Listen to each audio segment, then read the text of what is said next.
Alone Together, a children's book. Alone in a dorm, Chloe sat on her bed, watching a movie and feeling quite dead. Though Chloe yearned to go out and play, she hadn't any friends, so she continued on in dismay.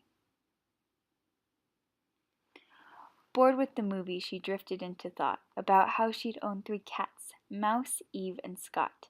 She imagined being a spinster whose only worry is her livestock. Fortunately, her self-pity was disturbed by a sudden knock. With a sigh and a hop, she got down from her bed. She expected to see her roommate, a known pothead. As she looked through the peephole, she was surprised to see not a pothead at all, but a classmate from writing seminar B.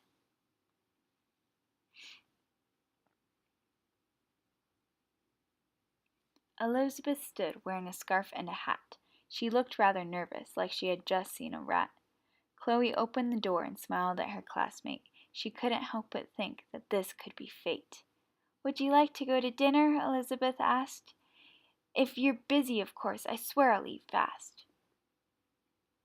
Chloe threw on a coat and tried to make haste. There was a friend at her door. There was no time to waste. Together they hustled to the cafe to get food. The thought of ice cream and cookies put them in a good mood. To their distraught, they only saw mush and goo, so the two settled for salad and what looked like beef stew. Throughout the next few days, the two got close. Having a friend was wonderful. Chloe let go of her morose. Because Chloe and Elizabeth both lived on O'Connell first floor, they studied in the common room, a place they couldn't help fall for. Other girls watched the two behind closed doors. They wanted what the girls had, someone to share their humors.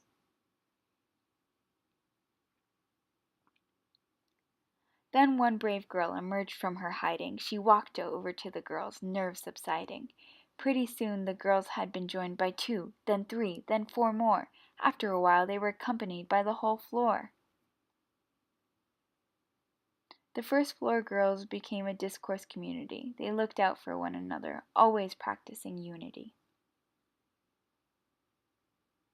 Outsiders peered at the group with an evil eye, but the group never noticed and would simply glide by. The group had their own language, communicating without words. It consisted of cackles and giggles and jokes about turds.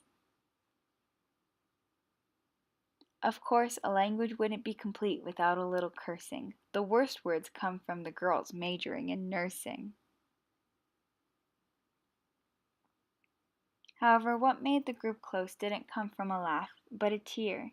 Each girl took comfort in knowing that the group would always be right here. The group was made unique by the girls inside. Each one is clever and outgoing with beauty that cannot be denied. First there is Naima, the first floor RA. She will never be ignored, try as you may. This is due to her loud booming voice. There is no way to avoid it. You don't have a choice. Then there is Mireya, also referred to as Me. As short and innocent as she looks, no, she can be quite bossy. Me works hard for the things she wants in life. She always pushes through obstacles, heartbreaks, and strife. Lily, the fashionista, has the most flair. She is the best listener, and you can count on her to be there. Elise is a girl that is steadfast and true. She continuously does what she believes is right, even when she's blue. Christy has a smile that can light up your worst days. Then her beauty and her charm will leave you in an embarrassing daze. Jenny is outgoing, ready to dominate any adventure she may find. Don't try to talk her out of it. She already made up her mind. Teresa is the biggest weirdo of the group. Though her dancing is terrible, she knows her way around a b-ball hoop. Next there is Elizabeth, who I mentioned earlier. With Chloe always pushing her buttons, she tends to be quite the worrier. Elizabeth is a person that will be your rock. If you have a lot on your mind, just give her door a knock.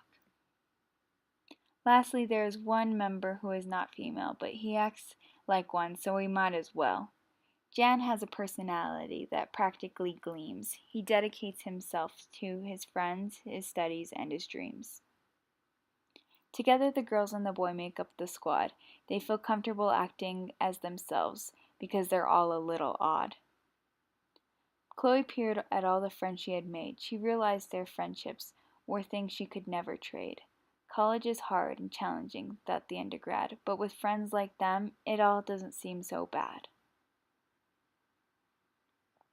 Together, the girls reminisced about life before they met. They shared stories about being lonely and constantly upset. In the moment, the group concluded that they are birds of a feather, all realizing it was better to be alone together. The end.